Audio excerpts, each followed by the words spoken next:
of the Fredrin ban as well. Either could work out, especially with the fact that so much utility jungle's already gone. But yeah, SRG also needing some burst damage for themselves, like you said, maybe something like the Hayabusa. Or do they just go for the double marksman, tank front line, wait it out, take it slow? It's match point. They do have opportunity for that overall. And I think this is the tough part now for RRQ, because it's literally their choice, whether it's the Fredrin ban, which it is, or whether it was going to be a Hayabusa ban, which it could have been. Now, Hayabusa is potentially looking good for SRG. As we mentioned, a lot of the tanky fighter-style junglers are gone, so they don't necessarily need to lean into the double marksman, but I think they will. Granger still looks really good for SRG, unless RRQ decides to take it away. I think Granger is definitely a possibility. RQ could easily scoop that up, though, up front, unless our SRG says, no, we're going to ban that out, too, and that gets rid of more burst damage eventually. Get rid of the Cho. Solid ban. Really, really good foreshadowing coming in from, sorry, not foreshadowing, but foresight coming in from Arcadia. Because now, because we've seen this 2 times already, where Kesku is trying to corner the jungle options. Unless they want to play something like X-Borg again, right now there's a lot more burst coming out from RRQ side to maximize that value. Yeah, and speaking of burst, if RRQ lock in something like a Hilda here, potentially thinking about a Granger pickup of SRG, I think SRG wins. Because if that's a Hilda, good thing it wasn't. Because this pick for Ida only shows up when RRQ are on, all right, boys, game phase mode, game time mode, we can't lose this.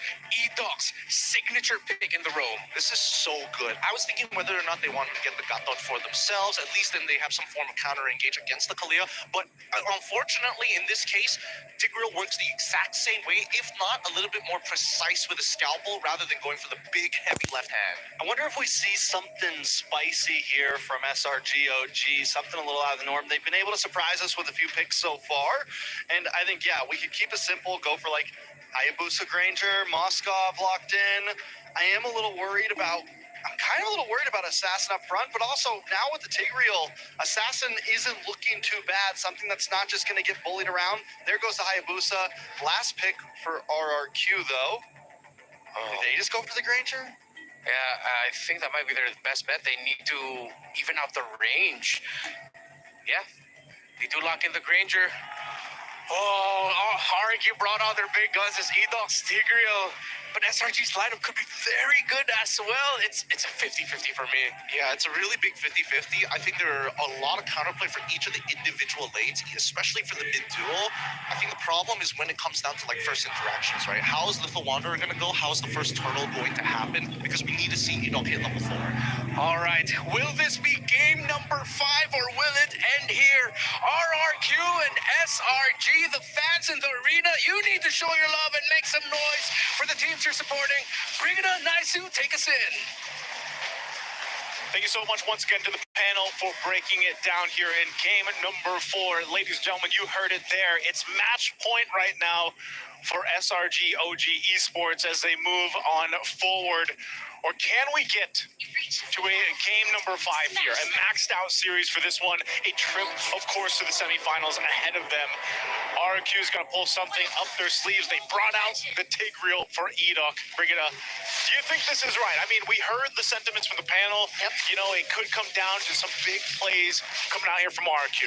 I mean, when it does come to these do or die situations, those clutch moments where you have to bring in these picks, your familiarity, your comforts, undeniably, we've seen it multiple times. But whether or not these will be the right calls, because I'm worried from the way we've been seeing the past few games that RRQ, may have been a bit too decisive on these calls, but it has to be all of them being decisive and coming together to follow up. So maybe that's my biggest worry. But in terms of playmaking setups, okay, for sure E-Doc is going to be delivering on this Tigreal. He has to. I think, that's one of the main things. Like, anytime we see one of these series, it's always the case. It's the team that's able to go ahead and overlap the ultimates better or have the better execution, like we like to say, or make the less mistakes. But in this case, as we take a look at the emblems too, I think a big part of this, once again, comes in the hands of E-Doc. He's going to be able to set things up. Now, you sprinkle in some of that responsibility with Dyrant, like the XP laners are to be expected so far in our current meta. But I guess one of the biggest differences here in specifics to E-Doc is the Tigreal, it's a little bit more, I would say, assured to get a setup instead of the Cho. You see already the pressure, though.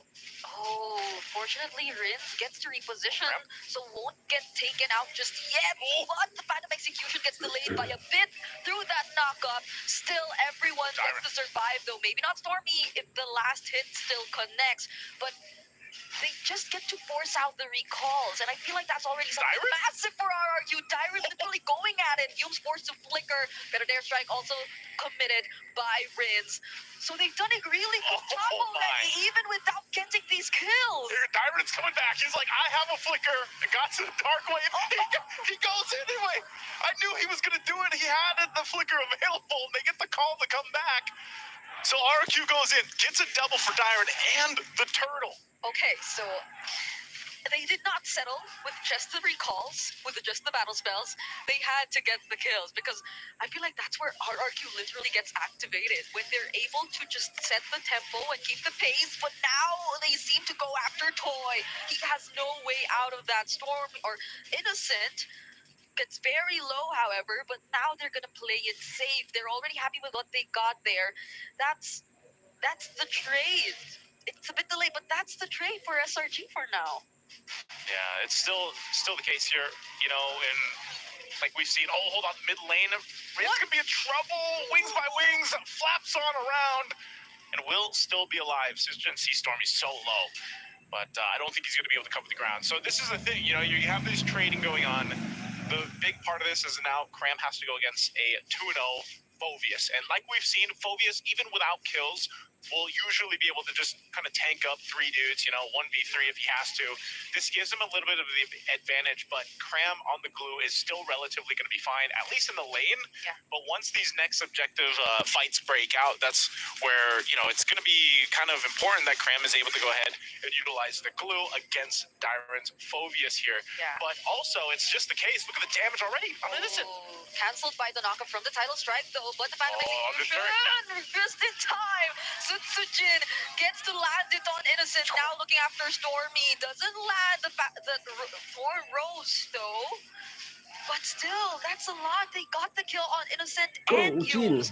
And this is the time where Edok gets a lot more online, because he's hit his level 4, so there are a lot more angles that RRQ can decide to play with, all aside from what you mentioned about Dyron being on an early 2-0.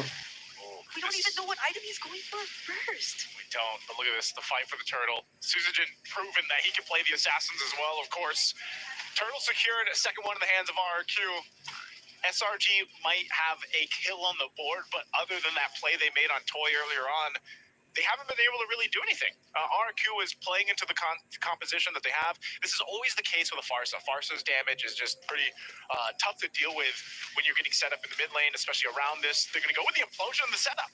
Dyron goes in, but has the flicker to keep himself alive. Actually went for the blade armor first item, but the damage from Rins already too much. Edok actually finds a setup onto Yumes in the top lane, and Toy gets last hit. What better way to establish this early game for RRQ.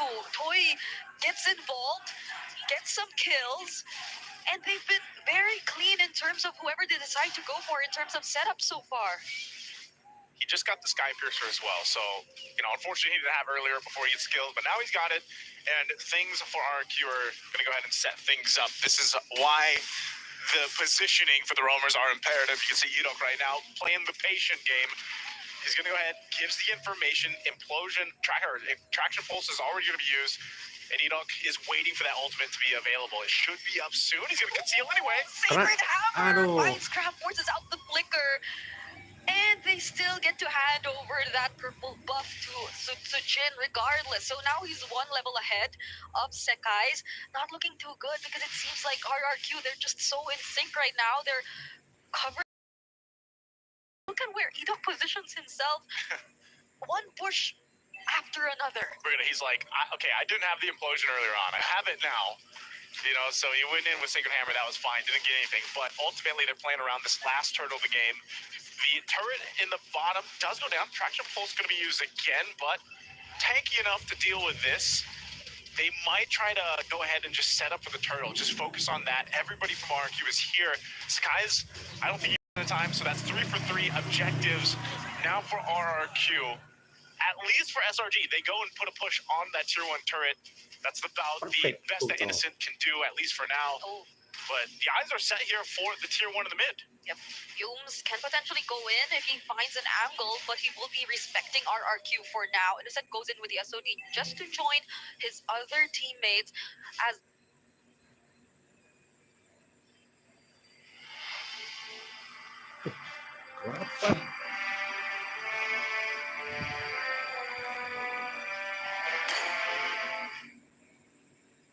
you're working on a double marksman lineup nonetheless, so I feel like the late game won't be that big of a problem if ever SRG OG are able to extend the fight. But does Innocent know that Ritz is there? Well, they're gonna know he's there anyway. Oh, now they find out! The Feathered Airstrike lands onto Innocent! That was so unfortunate. The question was did Rins know? You know, like, I'm pretty sure because he calls Sujin either to come clear that wave and then just spots him out. So Innocent going down there is really unfortunate for SRG. This is probably the biggest lead that we've seen so far in the series now. RRQ holding on to almost a 6K gold lead. You can see the difference here in terms of itemization. Toy has no problem taking down this tier 2 of the top side. So the map is pretty open for RRQ. Conceal's going to be used. Okay. I don't think they are able to catch anyone, but if they get a shield this early on, Wow. that's great for RRQ. Oh my goodness, that was a Purify already forced out of Stormy when all other members of RRQ weren't even nearby. But Yogi Shadow Kill gets split up against 4 members. Somehow Crab also gets to mount on Edok, but they won't be going with the fight just yet. Title strike to the Knights with Sujin, Spear of Misery also to push him back a bit.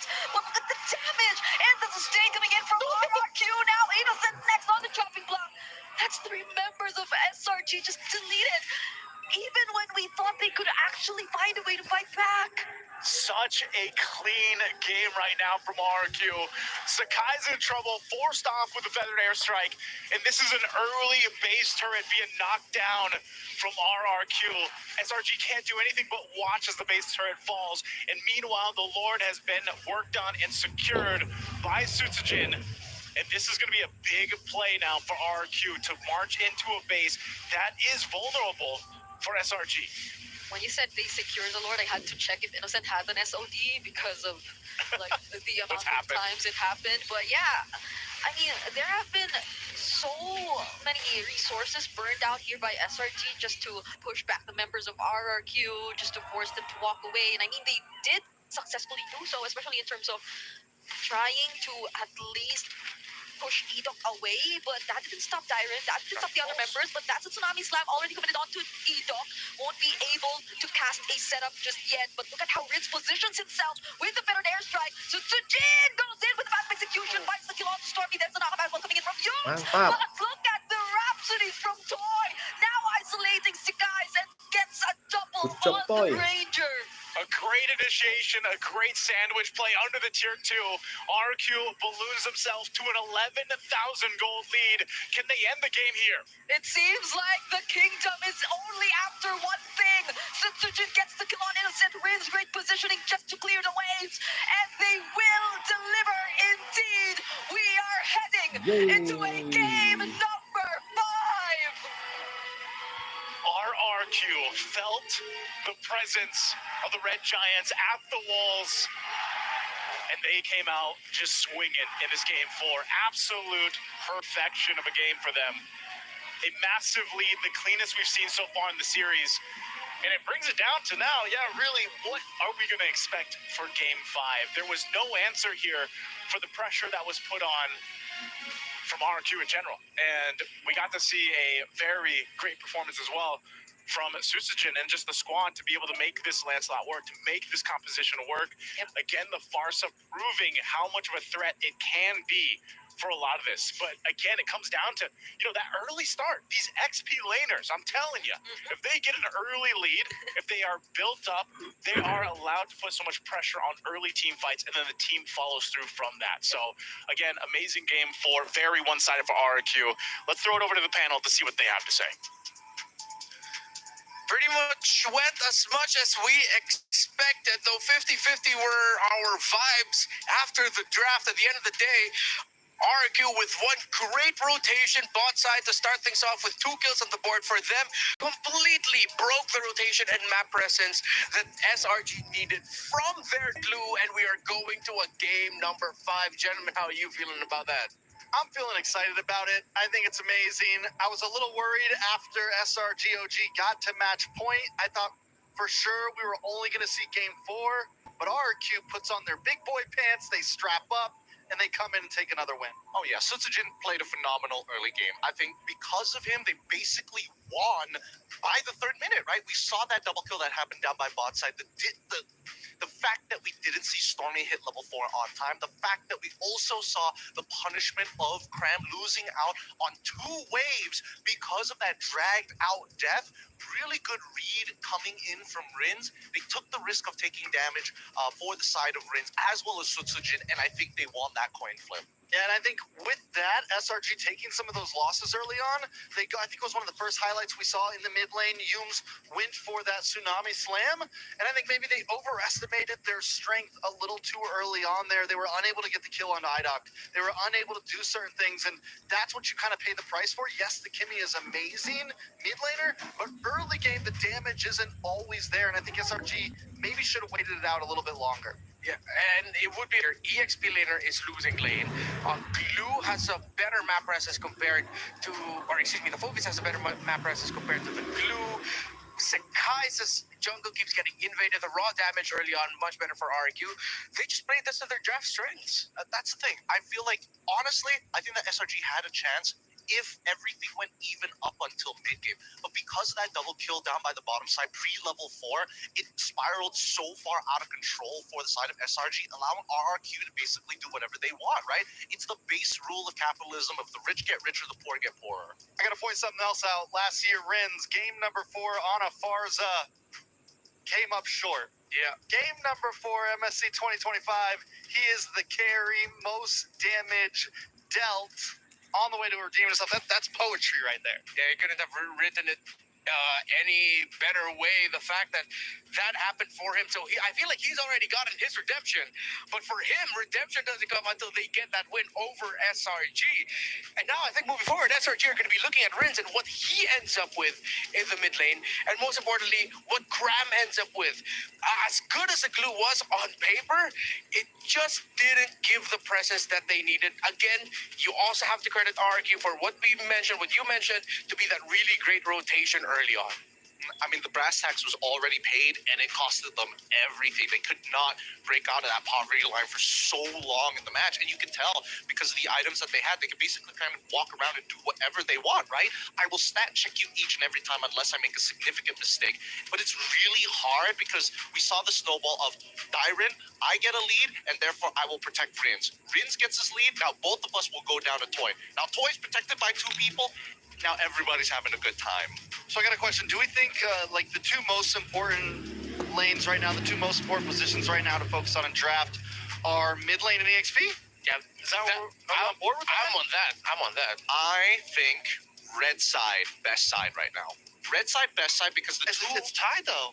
It's tied to 2, but keep in mind about what the opening picks were, right? The Kalia gets shown on that blue side, or even the Zhu Xin gets showed up, both of which has a very clean line for both drafters, Arcadian as well as Kescu, to kind of run it down on their opponents. Yeah, so I was wondering, because that was going through my mind, do we think SRG will pick red side?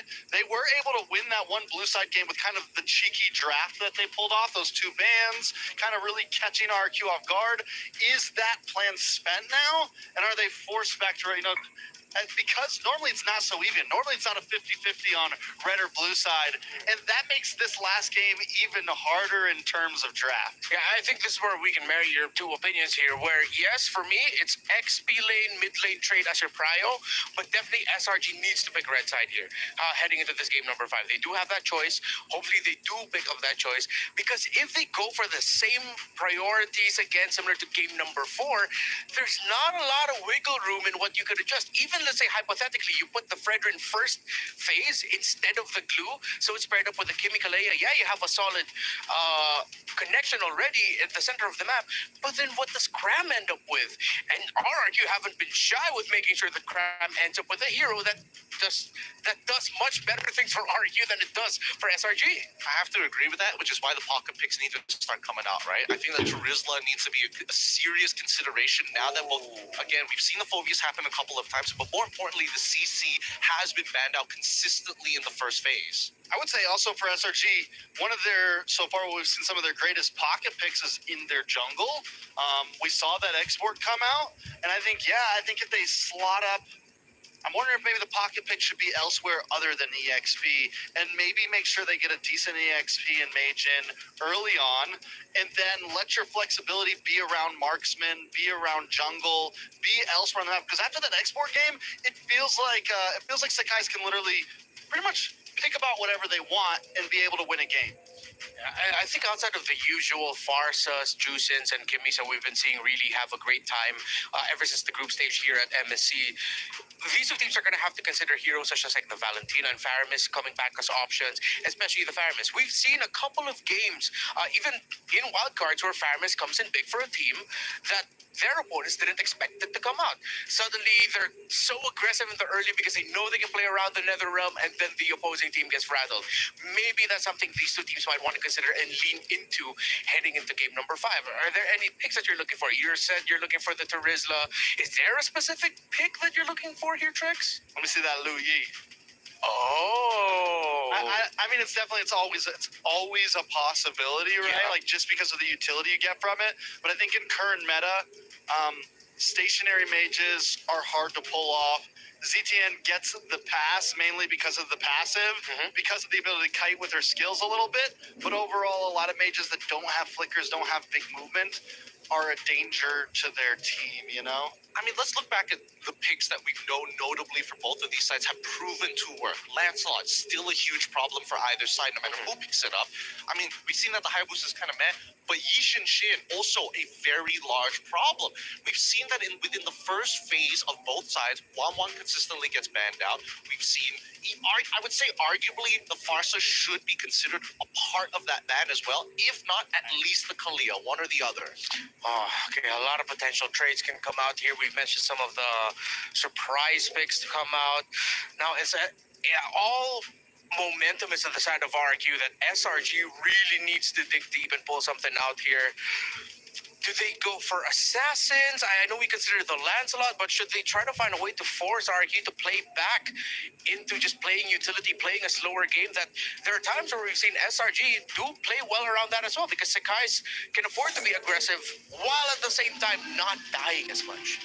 Well, let's start making the comparisons, right? What are the strong points of both of these teams? And I think the one thing that SRG knows that they are slightly better at compared to RRQ is when it comes to 5v5 team fights. In terms of raw macro, I think that RRQ is very good at kind of, well, not really simulating, but forcing SRG into forks, right?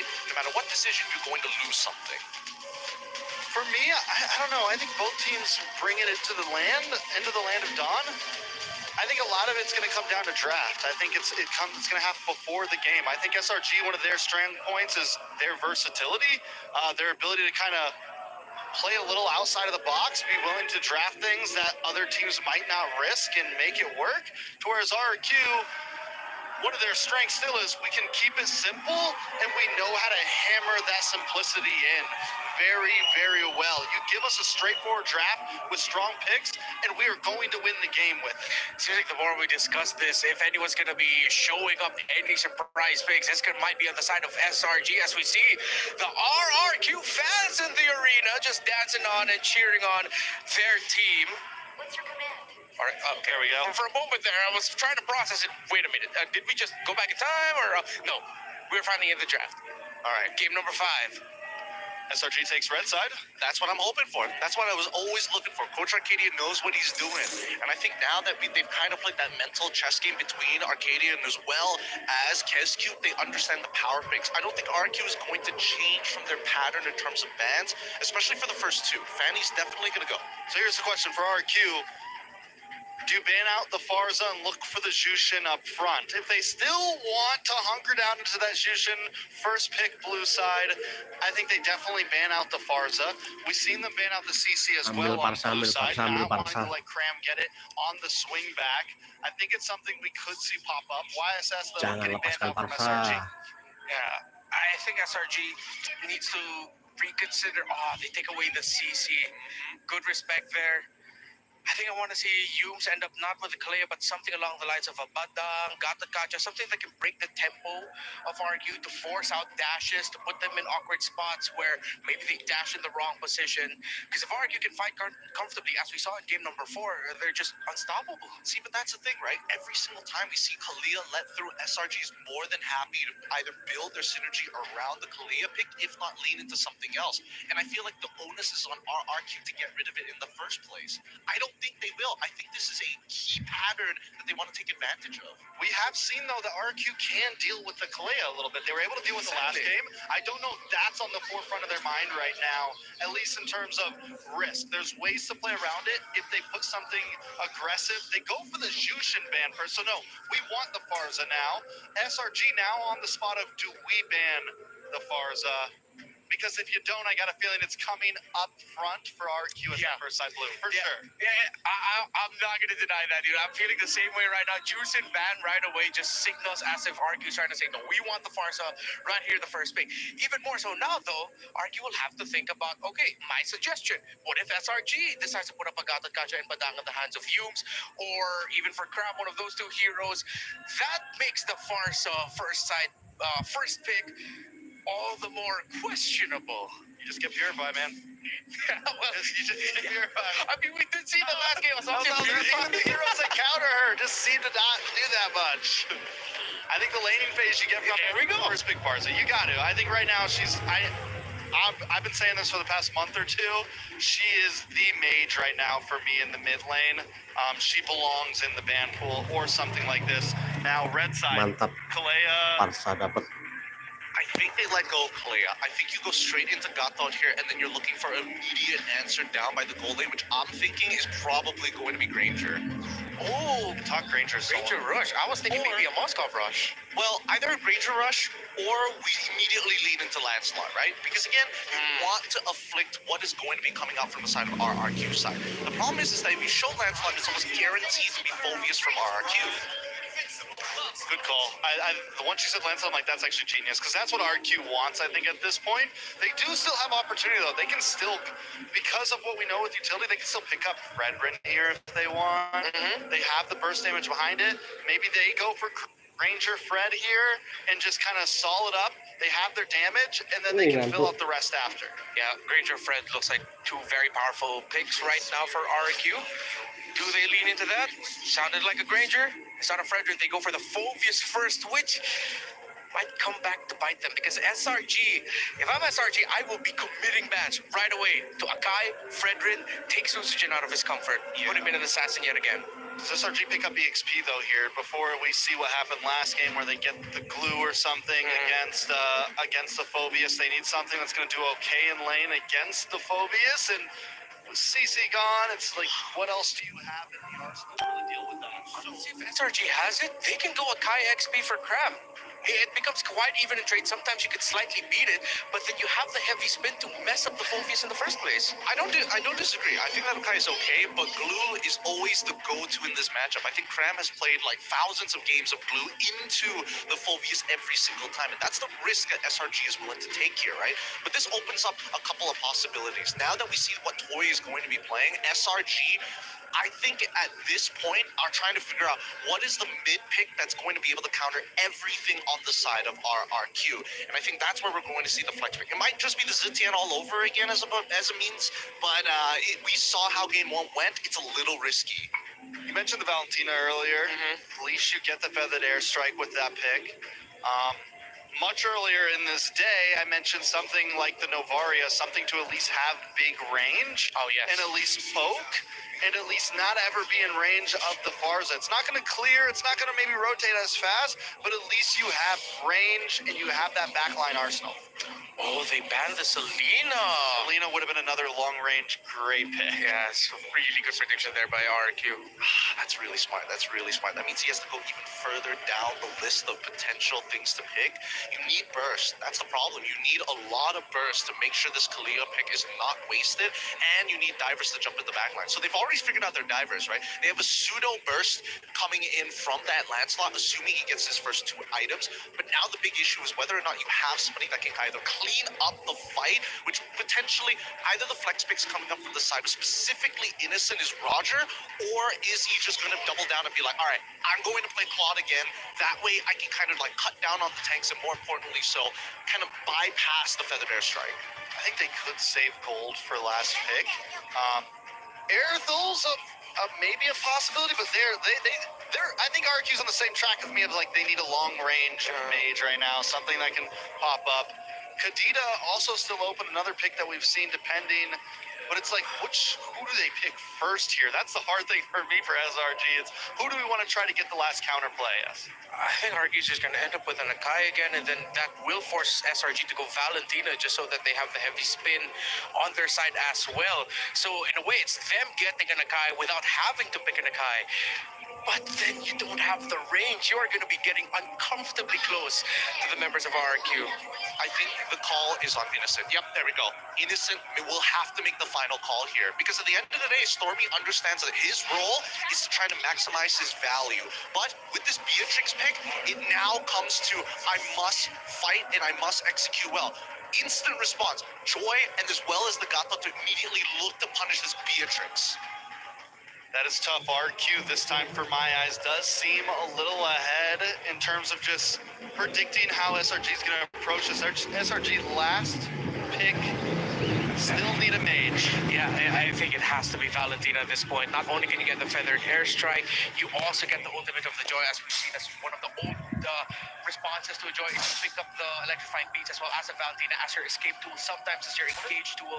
But then you give up pressure over mid lane almost immediately. The 2v2 is not good in the earlier stages of the game, and it's like, oh, sure, you survive, but Gato makes it obsolete, so they always get first move. I wonder if they go something like Valir or Veil, something weird. I'm thinking like Veil, Nana, I mean, Zetia's like, okay, but there we go. They go for the kidney this time around, at least to try and punish, put a brass tacks on them. It's still hard. All right, real quick, your vibe, is it SRG or RRQ, Gideon? I'm thinking that RRQ have a much better lineup this time around. Trex? Yeah, I like RQ's draft overall. Not saying that SRG's isn't possible to pull off, but once again, they're in a spot where there's a lot of pieces, and it kind of has to work out perfect for them. Our analysts have spoken, and we are split. What does the arena feel like? Amazon Arena, is it going to be SRG, or is it going to be RRQ? As we head into the decider, will the kingdom get redemption, or will SRG continue their push forward to their title?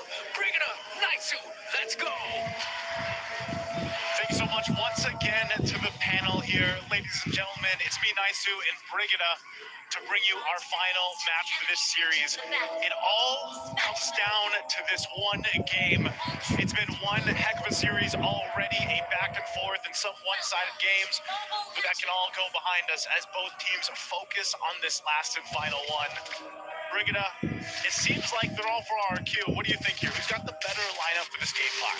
I mean, beyond the better lineup, I'm also considering momentum because it does seem like RRQ are still riding off what happened in the previous game. And that reflects as early as 30 seconds into this deciding game. You was already forced to recall and use the flicker. And if this happens time and time again, we might see another scenario of hesitation, which literally will be the biggest hindrance towards SRG playing their game, because it was already mentioned by our panelists as well. So many pieces have to come together for them to be able to pull off the better game. It's been the case so far throughout the series, really. And a lot of that pressure still, of course, like we said, the XP laners doing their part. and even down to the roaming potential, but it's going to be a little bit different because, you know, even in the gold lane, like the fact that this is a Beatrix in the hands of Innocent, this is going to be a different game than what a lot of people are used to seeing. It's in the sense of usually Moskov in his hands. So now the game plan changes a bit for them. This whole series has been about team fighting, and this is one of the lineups that I feel like for SRG OG Esports to make it work, they have to be able to find the right timing for things. I mean, that has been the case anytime a Kalea is there, but then as well, it might be an early fight already. The went in with the Unbreakable. Phantom Execution already committed by Sekaiza as well, but he doesn't get to find a kill onto Edok. Only the Revitalize was forced out of RRQ in that scenario. That's all they got. They might still go for more. They put some pressure here on Rins. Oh, Thorn Rose damages Rins a lot, but Sutsujin electrifying beats also deals back enough damage to SRG OG. Such a good back and forth for both of these teams so far. No clear advantage just yet. It might happen here. And a lot of this brings it to the first objective. The turtle, a charge up from Edok. Oh, he flickered to go in, and the better air strike thing looks so good for RRQ, but the objective falls to the hands of SRG OG. AOG also committed by Edok as well, but they might not get anything more out of that. It's crazy how the fight up at the top side of the map turned into eventually that turtle. Nice little take there from Innocent. But again, it's nothing too crazy. Yes, SRG got the turtle. That's fine. RRQ gets the first blood, though, and that goes in the hands of Dyron. Again, a lot of the trending here for the XP laners is once they get that advantage, they play into it. But still, we're seeing how both these lineups, so Rins. Oh, the Wings by Wings got cancelled, but still, he's alive. Like, you almost won't risk going in and potentially getting punished by RRQ, because right now they're the ones who need to do a bit of the catching up. RRQ are clearly in the lead right now. Fortunately, they're still able to somehow control majority of their lane. Not too big of an advantage is handed over to any of the members of RRQ to get. But the way things are going, it does seem like RRQ have less things to worry and think about. Like, whenever they decide to go in, they have ways to just constantly reposition themselves and get out. But now they decide to go in and commit onto the kill, maybe on Sekai, maybe on Crab, but he still has the puncture to get out. Now there is a mount coming in from Crab. They will find the kill on Dyron instead. Great job there from Cram to go ahead and bring Dyron back. That's exactly why you pick up the glue in some of these instances where you can reposition for the team to take favor of that. So good play up there. He's going to get a little bit of extra damage on that turret, that extra gold that he needs to go ahead and build in on this glue. So Turtle will be up here shortly, but you know, going back to it, it's you got a couple purifies to go ahead and utilize if you're RRQ, and over on the other side, a lot of the work that they've been doing is getting those flickers down from SRG, and we could see the same thing happen from time to time before either team actually commits to the turtle. So right now, RRQ's got positioning, they've got that favorable option, but Sakai's on the Lancelot can just kind of join into this fight, and that's why they make their way here. Cram's going to zone out Rins for now, and RRQ will pull off, and he'll go for the reset. It could have been a 3v3, but now SRG, it seems like they're all complete.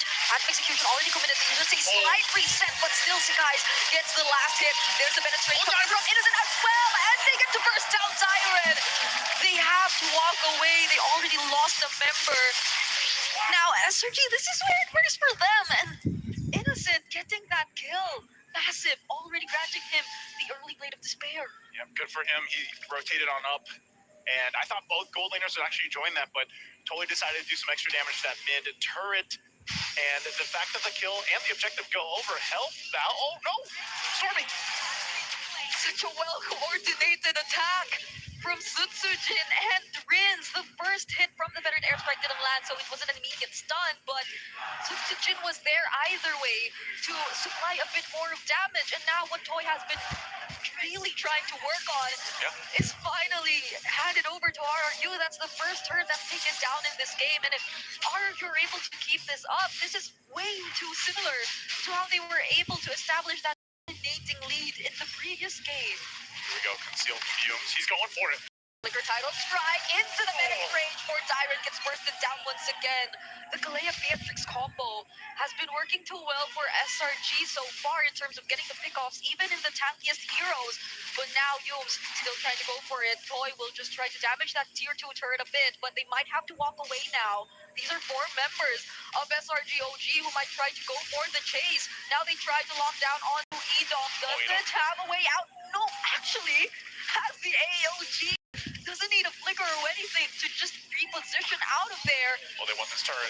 Yeah, but they might have to hand over this turret. Not unless they really want to fight for it. Now Edok pays with his life. A great shot from Innocent. I'm not sure if they'll get more, but they've been down on this bottom side of the map quite a bit. Good clearing up there on top too. Here, Cram in trouble. That's a decent amount of damage, but another Menace Rage to burst down Tyrant. Always the victim of the Menace Rage. Electrifying beats from Sutsujin. Don't nearly take it down Innocent, but he has a flicker. Fast execution doesn't land out well, and they just get a bit of information, but will have to let go of this turtle for now. They fought really hard for all of this in the last minute. They spent so much time on this side of the map. Get the objective. They'll take a little bit more. Sakai's holding Edok here. And SRG, they're in a good position now. You're seeing where that power spike for them is starting to come online. Innocent is starting to be a problem. He's got the 3 kills now as well. Yep. It's these 2 guys up top. It's Yums and Innocent. It's the boys. It's the boys. The way they're just so coordinated so far in this game is doing wonders for SRG OG. I feel like this is the most coordinated we've seen them so far. Sutsujin barely surviving that. Sakai's Boogie decides to dash in once again. There's the electrifying beats! Just barely touches the Thorn Rose. Hold on for a little longer because Sutsujin getting really close there.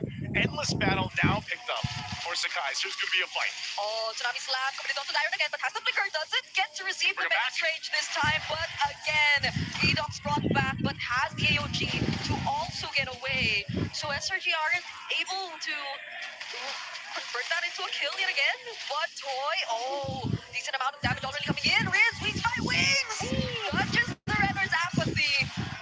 Such a close fight between these 2 so far. I think they want more. They're going to be focusing on Cram. Now they want control of this tier 1 up top, but it should be cleared out. Sakai's is here. He's going to go for it. Doesn't land out of execution. Doesn't have enough damage to deal with Riz.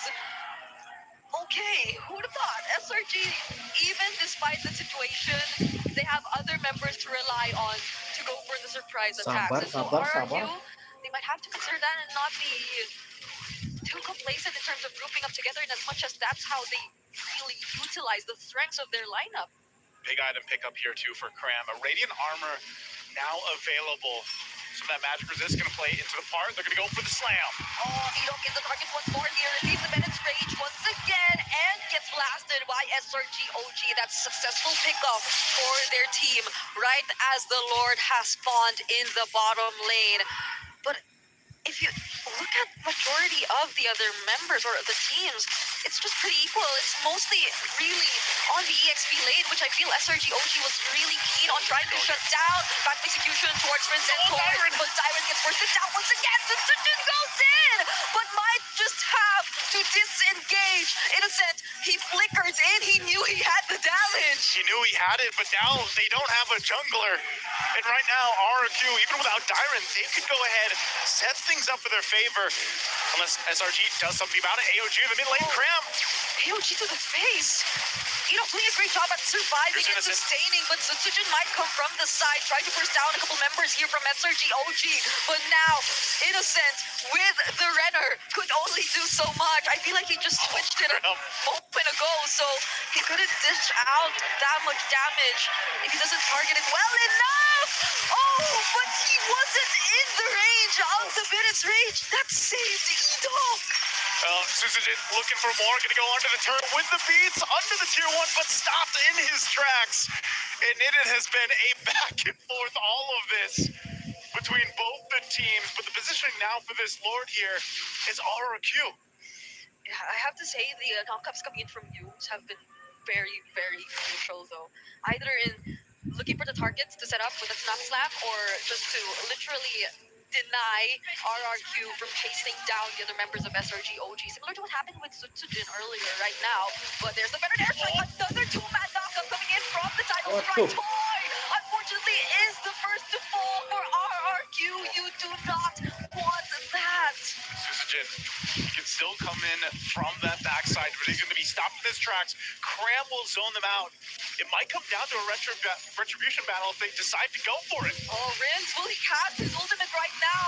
Gets threatened here by Sakai as he goes in. AOG out for Eno, but they find the kill on Dyren. Now Sutsujin might not find the right angle to go in anymore. He's only left alone here as SRG take the Lord. A great team fight, a great juggle around that Lord for SRG. They did lose the Holy Shield up top to the minions pushing in, but nonetheless, they won that fight. They get the objective. We'll take a look at the instant replay again from STC. This was really good. They zoned out the right members of this fight. Susagen didn't have an angle to go for it. I mean, he sees Cram and he's like, I can't go for this. And then they held that Lord from going into a complete reset to be able to secure it. And now they're at the base of RRQ. Yep. That pull yourself together for Goose is becoming such a problem. Like, he almost always has his flicker to threaten RRQ, to keep them on their toes, and for Rins to just not be able to dish out the better airstrike as often as he wanted to. Even in that moment where he had the vision on the objective, he just couldn't, because too many members of SRG OG could decide to dive in at any given moment. And I feel that that's what makes up majority of the idea of their lineup too. It's literally formation breaking, formation breakers for SRG OG. Man, if we look at this, the items too, you know, Dyren, what a roller coaster of a series. Yep. Like, this game, he's been pretty much just stopped. He is a punching bag for SRG OG Esports to go ahead and utilize, because he has been constantly picked off. He doesn't have much defense at all. You know, he's got the blade armor, but that's about it. A little extra defense. Now, that might be somewhat okay in consideration he's playing a Phobius, but if you're picked off with the Tsunami Slam and then immediately deleted, then the value of you being the XP laner, being that kind of front body, other than Edok, puts Edok in that situation where a lot of times he's the one trying to get away, disengage with the Avatar of the Guardian instead of engaging with it. So it's been a really good just decision making from SRG to play around the fact that, you know, they have this Kalea even down to the traction pulse, but also the fact that Cram is just so damn tanky that you can't really deal too much with him. And he's built this glue up really well. He's also now got an immortality. I mean, look how much damage this guy has taken.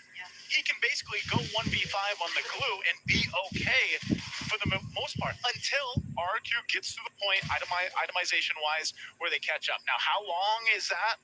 Probably another 5 minutes or so. Like, they need to get there. At least for Toy, he is on par with Innocent. And imagine, Innocent's got 5 kills. That's really good for Toy, but if he's taken out early, you lose a lot of that. Cyclone Eye into his death! Dyren did not anticipate that, but Sakai's, they find the kill onto Toy as well. Sutsujin gets to trade out Sakai's, but that's an exchange of 3. It's a 3-1 trade figured out right now. SRG, they know the shield is down. They're going to push into the base turret. Oh, Purify already used there by Riz. He had to touch the traction pulse. Conceal coming in from SRG OG. They only want one thing, and they're gonna go for the end. The defending champions, the Red Giants, will remain, and they shall prevail over the kingdom. Redemption denied. The M6 rematch carved in RRQ's ruins as the Red Giants stormed through the walls ahead to the semis. We can all let a breath out.